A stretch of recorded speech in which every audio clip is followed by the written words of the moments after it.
네, 오늘 말씀 우리 함께 봉독하도록 하겠습니다. 오늘 말씀 누가복음 24장 50절에서 53절 말씀까지입니다.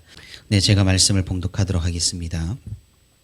예수께서 그들을 데리고 베다니 앞까지 나가사 손을 들어 그들에게 축복하시더니 축복하실 때에 그들을 떠나 하늘로 올려지시니 그들이 그에게 경배하고 큰 기쁨으로 예루살렘에 돌아가 늘 성전에서 하나님을 찬송하니라.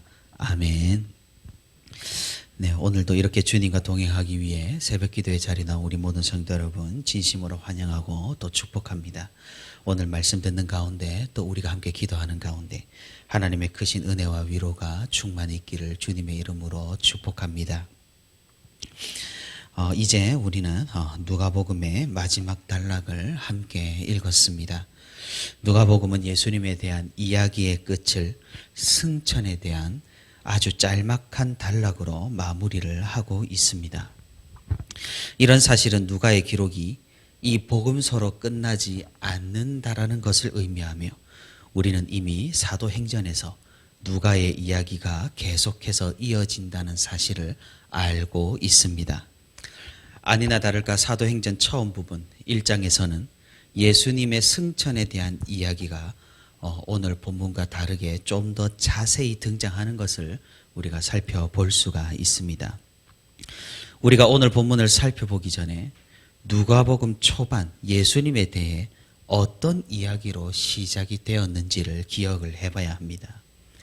예수님께서 태어나셨을 때 그의 부모님은 예수님을 안고 성전에 방문했습니다. 그곳에서 예언자 안나와 거룩한 자 시므온을 만났었습니다. 그리고 그때 예수님은 장차 어떤 일을 하는지에 대해서 성령의 감동으로 예언의 말씀을 듣고 또 메시아를 두 눈으로 목격한 그 두 예언자는 하나님을 성전에서 찬송했습니다. 성전에서 메시아의 탄생을 찬송하는 이야기로 누가는 예수님의 일상을 시작했던 것이죠. 그리고 오늘 본문 예수님의 일생 마지막 이야기도 누가는 예수님을 따르던 제자들이 성전에서 하나님을 찬송하는 이야기로 마무리하고 있는 것입니다.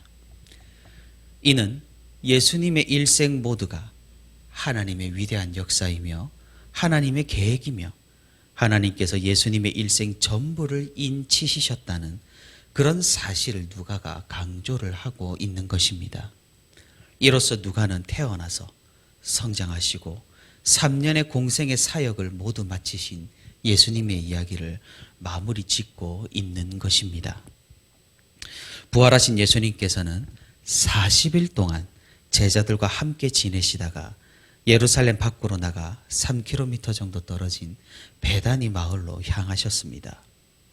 그곳은 감람산 산기슭에 있는 동네로서 일찍이 예루살렘 사역을 하실 때도 자주 다녀갔던 곳입니다.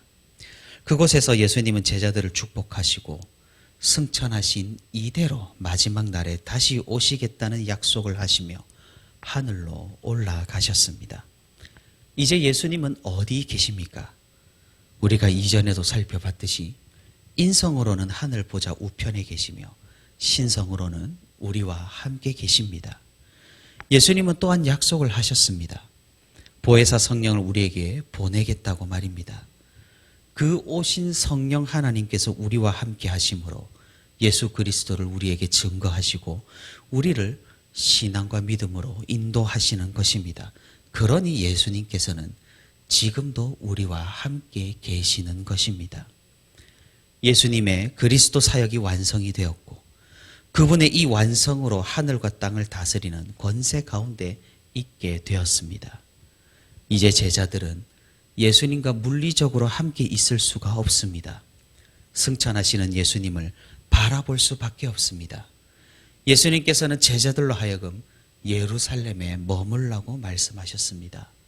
보혜사 성령을 기다리며 예루살렘을 지금 떠나지 말라고 말씀하셨습니다. 그리고 예수님께서는 하늘로 모습을 감추셨습니다. 제자들은 이제 모든 것을 깨달았죠. 예수님의 일생과 사역, 하나님의 계획과 구원 역사를 말입니다. 이제 무엇을 할지 명백했습니다.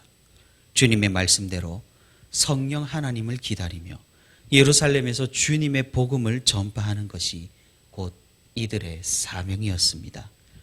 제자들은 승천하시는 예수님께 경배하고 예루살렘으로 돌아갔습니다. 예수님께서는 부활하시고 난 후 40일 동안 제자들과 함께 계셨습니다. 함께 계시는 동안 그냥 가만히 계셨겠습니까? 그렇지는 않을 것입니다. 성경도 가르쳐 주시고 교훈도 전하시고 또 하늘나라의 비밀을 말씀하셨을 것입니다. 제자들은 이 40일 동안에 어떻게 되었겠습니까? 성경을 이해하고 주님의 사역을 이해하고 이전에는 몰랐던 그 말씀의 의미들을 깨달았을 것입니다. 그러다 보니 이 40일의 기간 동안 담대함과 강한 믿음이 자라나게 되었을 겁니다. 우리는 제자들의 변화된 모습을 오늘 본문에서 살펴볼 수 있습니다. 마지막 절 53절입니다. 늘 성전에서 하나님을 찬송하니라. 무슨 말입니까? 제자들은 숨었었습니다. 십자가 이전에도 숨었었고 십자가 후에도 숨었고 주님께서 부활하시고 나서도 이 제자들은 숨었었습니다. 유대 지도자들과 로마 군대에게서 숨었습니다. 이스라엘 백성으로부터 숨었습니다. 하지만 어떻게 되었습니까? 예수님과 40일의 시간을 함께 보낸 후 믿음이 장성하고 담대함이 그 마음 가운데 자리한 후 더 이상 숨지 않게 되었습니다.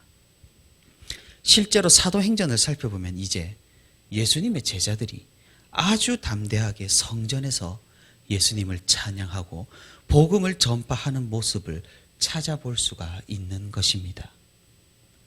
오늘 본문도 우리에게 말씀합니다. 어디에서 찬송했다고 말합니까? 성전에서 하나님을 찬송했다고 말합니다. 유대 지도자들이 가득한 그 성전에서 이제 그들은 목숨이 중요한 것이 아니었습니다. 그들은 깨달았습니다.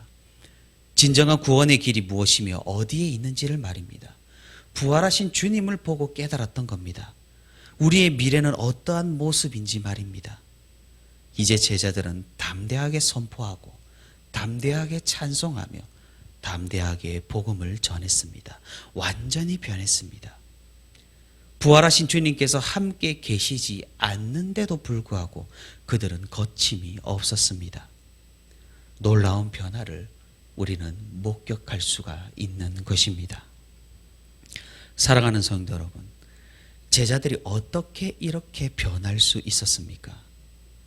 그것은 주님의 영향력 아래에서 계속해서 성장을 했기 때문입니다.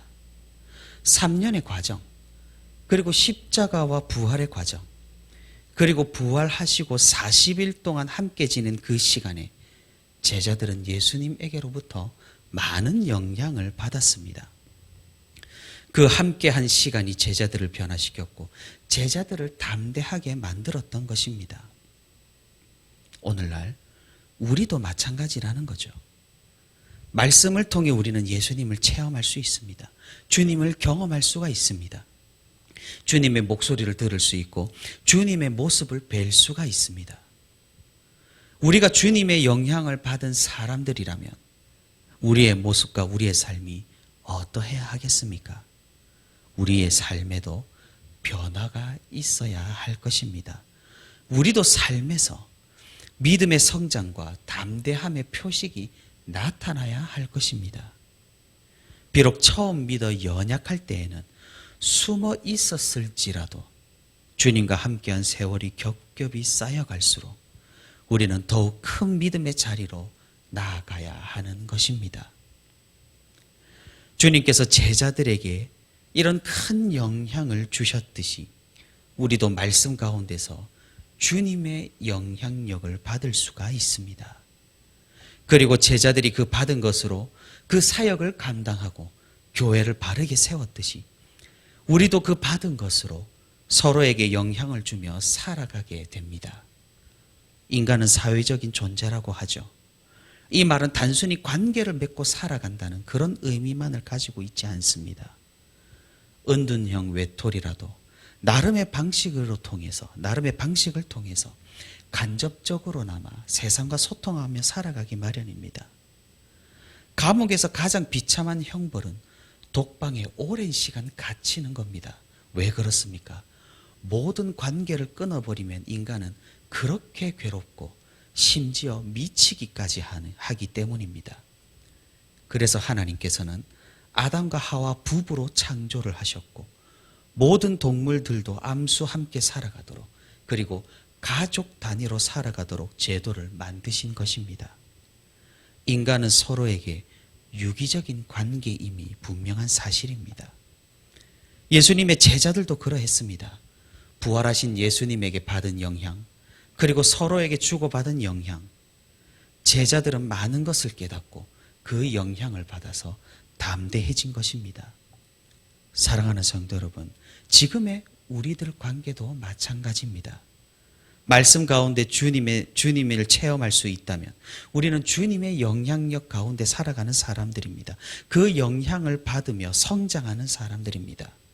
그리고 나를 통해 부활하신 주님을 체험함으로 변화된 나를 통해 그 주님의 영향력의 주위에 흐르게 하는 그런 사람인 것입니다.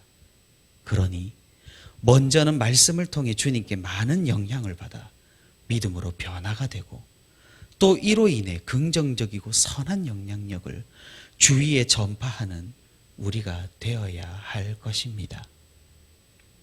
사랑하는 성도 여러분, 주님의 제자들이 그리했던 것처럼 우리도 두려워하지 말고 담대함으로 강한 믿음으로 주님을 신뢰하며 이 어려운 시대에도 항상 찬송이 입술에서 흘러넘치는 그런 삶을 살아가기를 바랍니다. 그리고 주님께 받은 이 영향력을 나뿐만 아니라 우리 주위에도 흘러넘치게 하여서 선한 영향력을 발휘하는 그런 그리스도인으로서도 우리가 살아갈 수 있기를 바랍니다. 우리가 그렇게 한다면 하나님께서는 우리에게 더 큰 믿음을 허락하시고 더 큰 담대함으로 이 세상을 살아갈 수 있는 용기를 우리에게 허락하실 것입니다. 우리가 세상 가운데 숨는 것이 아니라 드러내어 하나님을 찬송할 수 있는, 그리하여서 선한 영향력으로 주변을 빛으로 밝힐 수 있는 그런 저와 그런 부천시민교회의 모든 성도가 되기를 주님의 이름으로 소망합니다.